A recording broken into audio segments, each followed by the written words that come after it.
Така. Минути предвидени за првиот разговор во студиото. Со мене е универзитетскиот професор и политички аналитичар, господинот Мирсел Билјали. Добар ден и добре дојдовте. Добро дојдете. Благодарам за поканата. Пред самиот почеток имавме кусо време да поразговараме. Мораме да се фокусираме на она што се вели политички случувања, но директно поврзани и со економскиот аспект, тоа што директно ги засега граѓаните како до подобар живот во Македонија, но на самиот старт би сакала кратко да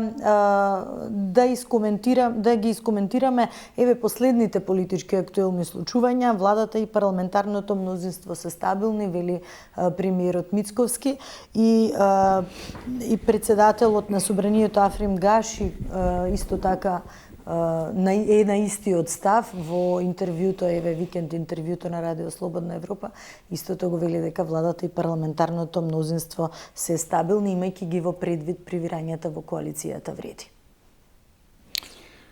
Таа мнозинство е стабилно, ама економијата е нестабилна, значи стандардот на луѓето е нестабилен.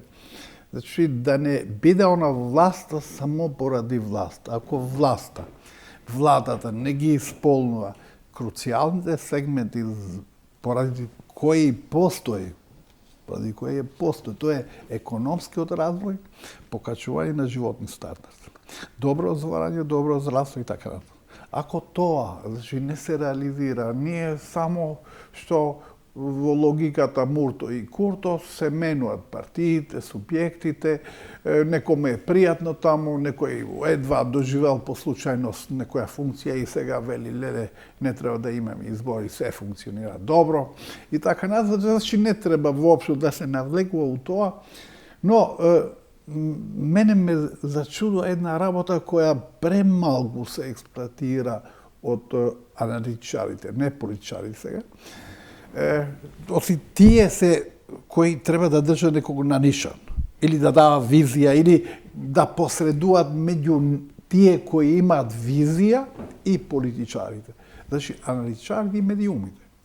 И тука ме загрижува тоа што трошиме огромна енергија за тоа што се случи, кој што кажал, зошто кажал, како ќе биде и окей. Тоа можеби е дневна основа одржливо, но ми се чини дека и ова власт не гледам дека има сериозна стратегија кон тоа што се нарекува економски развој. Значи, баш пред ово студио неколку пати сум го кажал и не е вишок пак да го кажем, значи, ај да се вратиме 35 години назад. Практично Македонија беше една од најстабилните држави. Веднаш по Словенија, пред Хрватска, и Хрватска имаше проблеми со територијалното море со Словенија и немаше можност да тргне напред. Значи Македонија беше втора по развој. И што се случува, значи, а да не зборам за Полска, Чешка, Бугарија беше она жива катастрофа, Албанија исто. Значи, што се случува? Тие тргна напред, брзо се развијат, просечната плата сега во Полска е 1400 евра, што да не забравим, тие стартира со 40 евра, или 40 марки, не евра. И во Албанија, јас се сеќавам, просечната плата беше $3. Председателна држава примаше $5 плата. Зборувам за 89, значи непосредно пред промените. Сега тамо е покачно, значи многу понапред и тамо има и корупција, но некако сега тие имат едно специјално обвинителство и специјален суд кој е направено порано и функционира, изгледа ептем воспостави страф на тие кои се занимавале со криминал и веќе престана да се занимаваат, да се плашат тоа што правеле во минато. Значи наеднаш може да се стопира ако има политичка волја. Значи, ако совеста не функционира, ја мислам дека совеста и во Америка не може да функционира како ние го замислуваме, не може ни у Германија. А и у Германија воспостави таков систем како значи таму ќе се распадне. Значи не се тие луѓе паднати од небо, па сите ангели. Значи системот дозволува или не дозволува. Нашите системи не успевале да воспостават систем на забрана на корупција и криминалот, санкционирање на истото и визија на структура која ќе ја движи државата напред.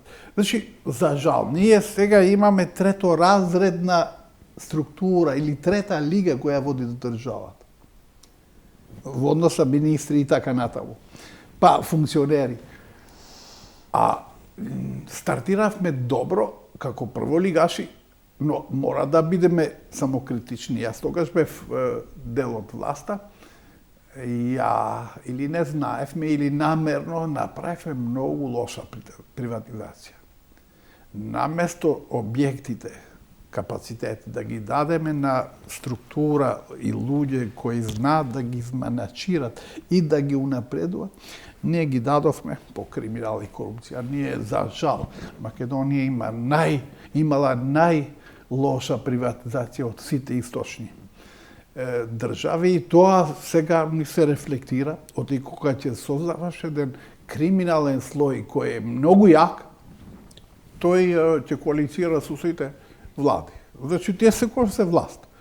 Не е проблем и денеска тие се власт во подземјето и продолжат да ја контролираат власта и тоа е. Но има ли решение за излез од ваквата состојба? Зашто директно или индиректно сепак и тие економски проблеми кои што се провлекуваат 30 на години се директно зависни од политичките случувања и кризи од кои што практично како да не можеме да излеземе. Има излез. Да ве кажам, пред пандемијата тука беше една источна делегација, логиката на брз развој, како што е Кина, Виетнам и така натаму. Ама тука пандемијата беше почната, меѓутоа се уште не беа воведени они мерки за брани и така натаму. И тие веројатно го прошета целиот Западен Балкан и у Македонија, претпоставувам дека тука се сретнеме со бар 50 на луѓе, така ми кажат тие. Не политичари, се сретнува со експерти. И мене кога ми вика, реков, не сум економист, ја бркам овие работи, меѓутоа, ја имам меѓународно право, дипломатија. Па окей, каже, вие, пошто ве сметаме за од наша структура тука репрезентативна, ве сметат дека цело време тоа го бркате. Кажам, па е тоа логиката, штом ќе се разбудиме за бајле, треба да граѓанскиот интерес практично во таа насока, да. И кажам, нужен инстинкт ги бркам овие работи, поинаку не сум ја таа бранжа. И меѓутоа ја ќе научам од вас, вака им реков. И јас си кажав нешто 5-6 минути, тие кога почнат да објаснат за целиот Балкан, ама се фокусира за Македонија, останав запрепастен, можам да се заколнам дека сите експерти наши да ги собереме не знаеле колку тие тројца, што треба да прават. Визија невидена. Значи, прво, велат каже, вие не знам зошто форсирате индустријски развој. Вие имате идеални услови за рурален туризам, земјоделие, сточарство. Овие три гранки, посебно земјоделието и сточарство, многу брзо го покачува стандардот. За разлика од индустријата која сега ќе инвестирате, па после 6-7 години ќе чека резултат, тоа е долг период, каже. Тоа вака, каже, ќе земете од, не знам, Холандија, телиња, тоа ќе помага и државата и потоа ќе ги продадете, кога ќе станат веќе на килажа, и веднаш, каже, секој ќе почне да, па имам пари, не треба да замина надвор. И ќе му каже на другиот, како тој ќе служи како пример, тоа е како инфекција.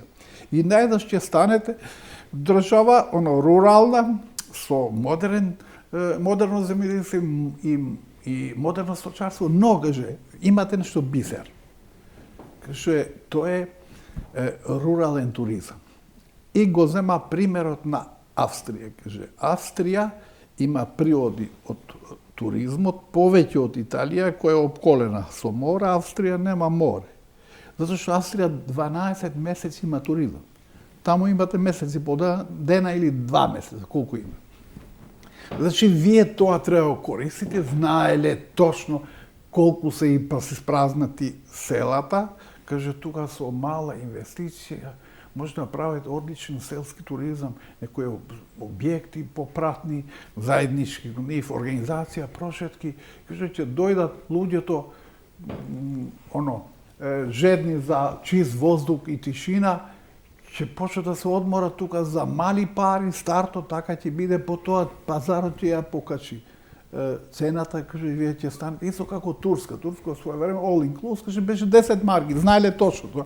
Сега 100 евра ви кошта тоа, освен во предсезоната, ама, каже, има туристи, затоа што не може да стигнат сега да ги соберат сите. Каже, вие имат одлични услови, невидени, од Шар планина до Тигвешија и така натаму. Но со оваа динамика на иселување, со оваа динамика на проблеми кои што остануваат нерешени да висат прашања во воздух, со проблеми кои што дополнително се еве и во она реформска агенда што постојано се споменува и нели задачи што ги немаме решено како држава ни стојат нели како обврска и во делот на евроинтеграциите, нели, реформите кои што мораат да се спроведат, како вакви, еве, рековте, решенија има, но како до нив да се стигне? Затоа што ние реално имаме проблеми, сериозни проблеми и во делот на социјала, здравство, образование, детектирани и во меѓународните извештаи, меѓу другото.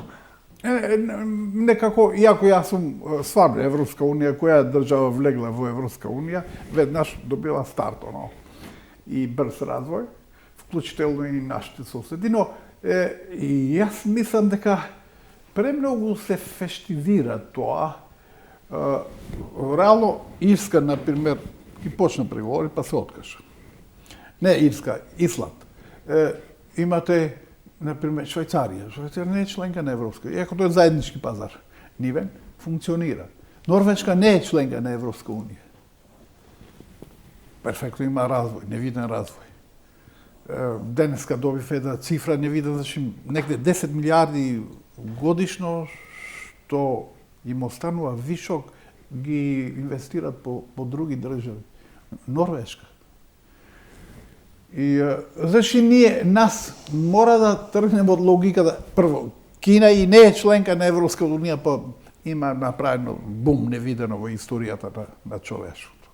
За кратко време, 40 години. Има држави веќе 200 години, па не може тој темпо да го постигнат. Значи, нам ни треба идеја, структура, луѓе кои знаат. И тие да дадат визија, политичарите и меанизмите, власта, не знам, владата, министерствата, парламентот, да минуваат од ништо нема таа бероклутва.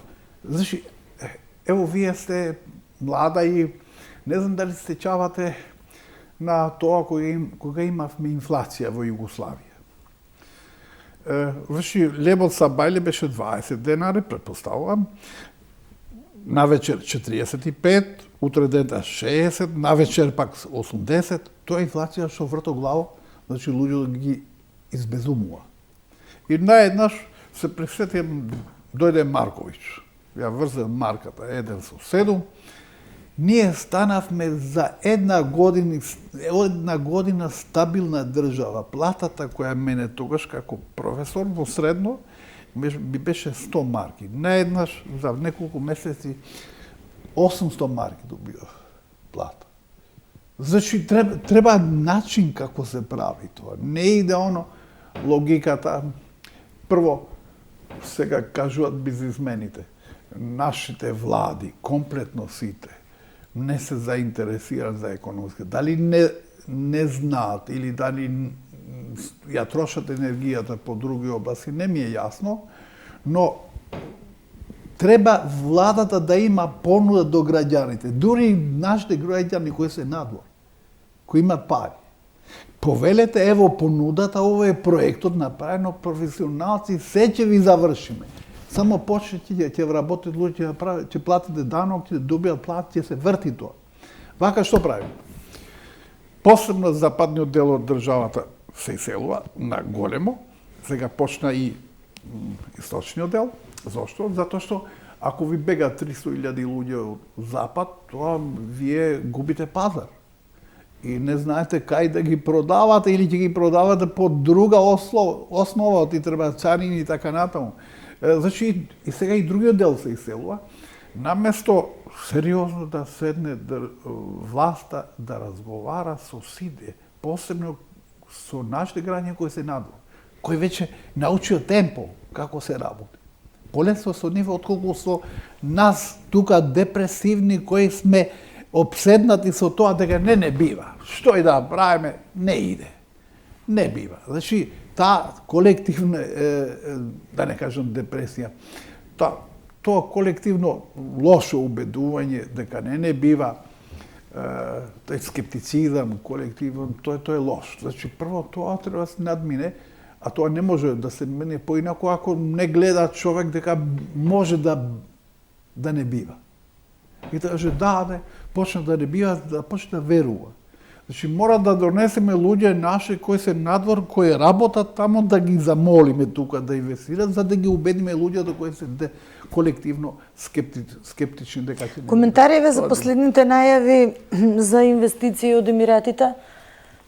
Премиерот Мицковски беше нели во посета и веднаш после тоа најави можни инвестиции дури од 5-6 милиарди долари во делот еве на Охридското крајбрежје, се споменуваше Чебрен, потоа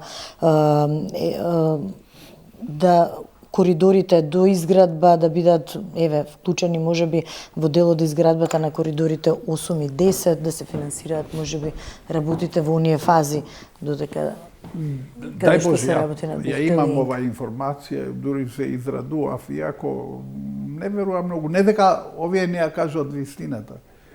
Току тие обично од куртоазија ќе кажат, ќе размотри, имаме добра желба, ама тоа не е ништо. Значи, тие стварно треба да дојдат и да анализираат, прво ги праќат луѓето кои ја познават материјата, експерт. Тие ќе им кажат што треба да прави. Значи, ако тоа тие не се дојдени тука, тоа е обична приказ. Значи, такви се има со Субрата, Рој, не знам, бројни такви работи. Ќе дојде Ауди 92, 3. Јас лично не верувам на тоа. Обично инвестори идат на тие земји кај што имат поголем пазар. И нема да имат административни пречки, царински, да губат време. Кај нас и тоа е нефункционално. Се чека, тоа се губи време. Значи, мора процедура, за жал и пак, мислам ја, оно што се вика отворен пазар, западно-балкански отворен пазар, или сега Берлински процес што стагнира, затоа што Европа сега е запослена со други работи. Бар да имаме тука заеднички пазар на сите овие 6 држави кои функционираат, тука ќе биде многу полесно, и секој ќе немаше да му биде пречка мнението дека сме мал пазар, ако немаме граници и ако воспоставиме еден пазар од 20 милиона луѓе. Тогаш држи тоа некако, иако и тоа е мал пазар по логиката на макрокапиталот, но сепак е издржлив во споредба на што ние, ево, например, колку Албанија има 2 милиона ефективно. Значи, 3 милиона е по евиденција, ама 2 милиона луѓе. Ние имаме 1.200.000, кои ефективно живеат тука, резидентни. Косово е преполовен. Србија се одржува некако, но тамо ето протести поради партизација. Значи, партизацијата е рак рана на општество. Не знам кога ќе се излечиме, никако да се... Тоа е рак рана, значи не сакаме да се излекуваме, да се излечиме од ракот. Тоа, ако тоа не го правиме, и стриктни критериуми, што се вика мери систем, за секоја работно место и секоја функција, освен министерство. Океј, министерство може тоа е политичка структура, сака партијата прати, па и партијата мора, значи, да се развива свеста дека е негативно за неа ако прати човек кој нема врска со тоа. А имаме такви министри, па и амбасадори кои рака на срце скоро ништо не знаат. А имаме експерти кои жалат ги остава надвор затоа што не се партиски послушници. Ако ова рак рана не ја излечиме, ништо не прави. Така, една од критиките, да ја кажам, што директно премиерот ги упати на последната седница на пратенички прашања, беше токму околу правосудството и дека членовите на судскиот совет на кои собранието им изгласа недоверба се уште вели заимаат илјадници евра месечен надомест, а во советот на јавни обвинители седат луѓе со образ ѓон. Сериозни критики. И тука, не знам и толку колку сме искрени. Ако сакаме судството, ако судство е влезено од партиски структури, за жал, и тоа 30 години го правим. И сега е невозможно да се враќате назад на тоа, но може да направите селекција. Значи, тој судски совет не може да биде партиски. Мора да правиме механизми кои ќе гарантират дека избираме орган кој иморално не може да имате влијание. Значи, ќе ги уловите луѓе кои се некорумпирани. И морално нема да има, и професионално е на ниво. Имаме такви луѓе, сме имали. Како бивша Југославија или бивша Македонија социјалистичко функционираше судството. И тоа беа професионалци. Сега имаме судии кои баш буквално, не знам дали знаат. Ќе го реши ли евентуално ветингот за кој што многу пати се зборуваше, Албанија имаше искуство? Не, тука сакам да завршам. Албанија окей. Албанија го пречисува на друг начин и со помош на американците. Сама по себе не верувам дека таа ќе имаше капацитет тоа да го направи. И тој специјален суд, и тоа специјално обвинителство што функционира. Сега сева стравка и нив. Сега сите бегат од корупција, криминал бегај. Тоа е најнеисплатливо. Кога свеста на луѓето ќе дојде до тоа, тогаш е многу лесно. Значи, кај нас тоа треба да направиме, ма пошто самите немаме капацитет, нема доверен, ќе повикаме странците кои велат, ево, фрливме пари кај вас и од тие пари ништо не бе. Повелете со вашите експерти. Бар да го нагледувате тоа, од изборот како функционира. Повелете не е проблем, 10 луѓе ние ќе ги плати. А тие сами да ги платат. Само ние треба да имаме политичка воља. Веднаш прави добро судство. Вака, и продолжува пак судство да биде партизирано. Апсолутно партизирано. Јас не верувам дека во догледно време дека ќе се спасиме од тоа. Впрочем, како што не можем да се спасиме од сите структури кои се партизирани. Значи, во Германија, ако разговарате со нив, тие ќе ви кажат од државниот секретар, значи, освен министерот и заменикот, и народно пратеници и председател на држава се избират од граѓаните или од парламентот. Освен нив, комплетно структурата е професионализирана и има критериуми како се движат. Стриктни законски критериуми. Ево кај судството. Зошто ние немаме јасен закон дека за непостапување од страна на обвинителство или, не знам, задржува по фиоки од страна на судство. Мора да имаме страшни санкции. Ги немаме. Имаме некои санкции кои се невидливи. Никакви. Значи, мора и судецето и обвинителство да се плашат дека ако не поставува замиот ќе налети у замка. Значи, ако имаме волја, тоа може да го правиме, но сето тоа е вртање се наоколу и начоше. Не санкции да се сведуваат на дисциплинска постапка, да, ве разбирам. Меѓутоа, еве, последниот случај со Кочани е еден од низата трагични настани кои што навистина мислам дека ќе остави сериозни лузни, не само емотивни лузни кај граѓаните кои што тешко дека ќе го заборавиме овој случај и претходните нели случаи што се случија во земјава, меѓутоа отвара низа на прашања токму во делот на борбата со криминалот и со корупцијата. Сега истрагата е во тек, има голем број на лица кои што се приведени. Сигурно можеби ќе се проширува, ќе видиме каков ќе биде исходот од сето тоа, меѓутоа од една страна покажа системски слабости, а од друга страна веќе се најавува меѓусебна соработка, она што претходно беше критика нели директно до јавниот обвинител Коцевски, сега веќе имаме друга соработка за да се заврши целосно оваа истрага. Мислите ли дека конечно можеби овој случај ќе биде токму иницијална каписла за да се почне таа долго очекувана борба со криминалот и корупцијата?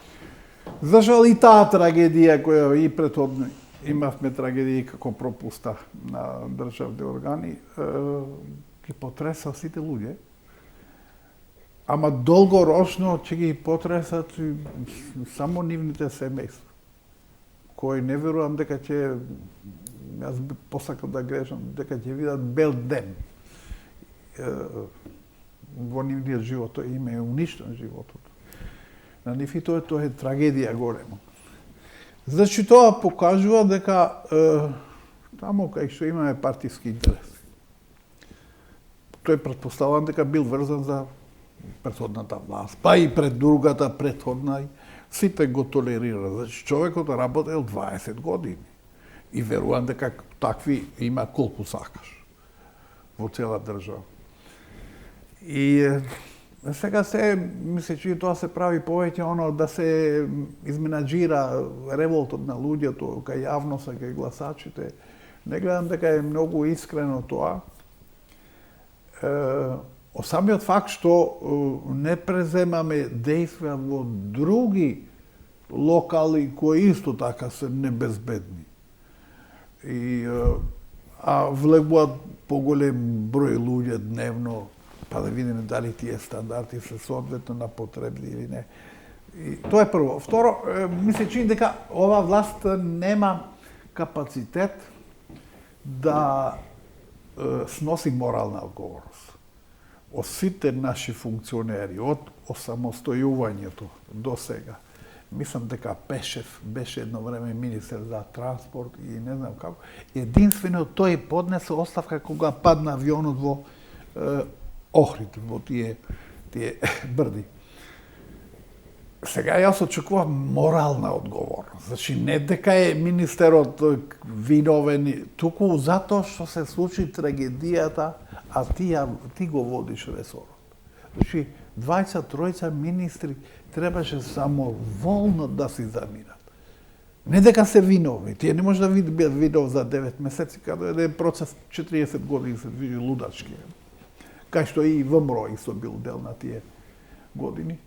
Значи, мора да се навикнеме на тоа што е морална одговорност. Значи, чувство дека јас сум првиот човек, не е виновен министерот, ти нема шанси. Но тоа чувство не мислите дека се рефлектира од претходното владење, еве и за модуларната болница, па и за низата на настани трагедии кои што се случија? Само Пешев е единствениот министер кој поднесе оставка овие 35 години. Дури го молеле, немој, бо ти бил многу успешен. Министер каже, не, оти ова трагедија што се случи во мојот ресор. Што е со овие други? Значи, или немаме морален капацитет, или немаме традиција на морално чувство или сочувство со трагедија. Па не е проблем сега се откажеме од една функција, бар на луѓето им олеснува морално дека сепак и некој друг чувство. Тука се идентификува, ако поднесам оставка, значи јас сум виновен. Многу што е помешано во како глупаво преплетение на сите сегменти, не знам како понатаму. Значи тоа е поинаку трагедии се случуваат на секаде во светот, и во Америка, и во Западна Европа, но реално имате виновник кој конкретно реално треба да се најде. Значи не може виновникот да биде само тој од претходната влада. Мора и ово, вие сте одговорен од првиот ден што ја преземате власта. Информациите говорат дека во тој ресторан јаделе и пиеле многу луѓе, високи функционери, со месеци. Значи не е тоа дека не знаеле, но тоа е веќе друга причина што друга приказна што покажува дека се уште не е на повидок тоа што го кажав претходно, дека мора да изградиме функционален систем, кај што моралноста е еден сегмент, ама вината е друг сегмент. И одговорноста е трет сегмент. Значи мора тоа да го направиме, поинаку не правиме ништо. Ако едниот си ја плячка банката, грубо кажу, и не одговара ништо, затоа ќе има познати, знаеме кој, ама се правиме како тој ќе и еден друг попример на него, па и трети, четврт. Тоа ќе постапи. Значи мора тоа што велат германците. И кај нас да не функционира државата, ние сме бетер од вас. Вака кажат буквално. Системот штити. Така, наесен не очекуваат локалните избори.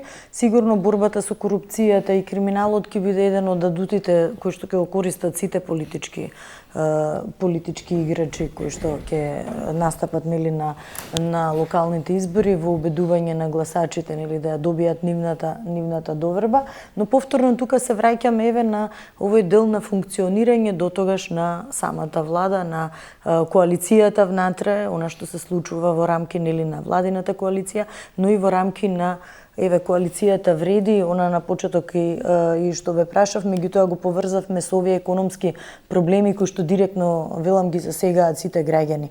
Во моментов онака како што стојат работите во коалицијата вреди, очекувате ли дека ќе има некои поместувања и во делот на функционирањето на централната власт?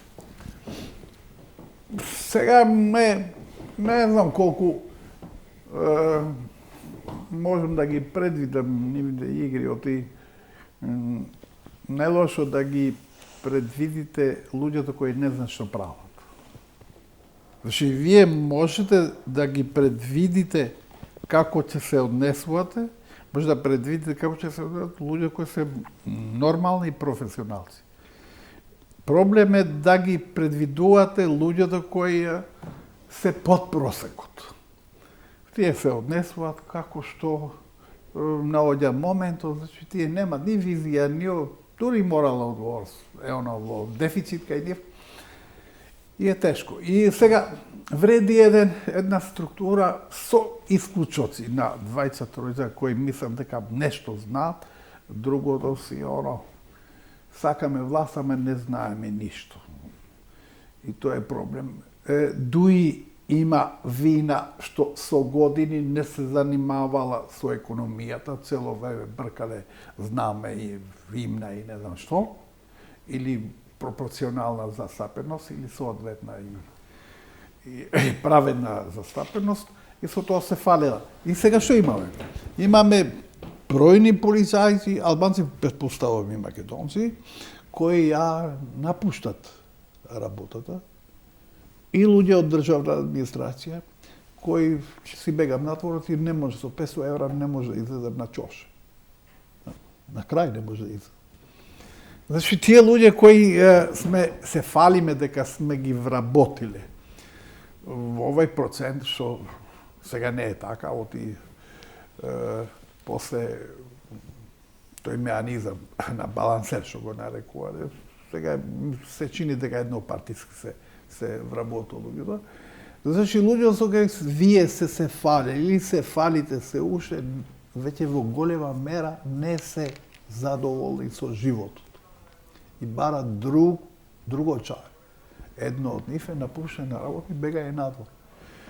Значи мора ние се вратиме на здрава, силна економија. Кога државата ќе бара, ќе плати, таа ќе биде у ниво на конкуренција.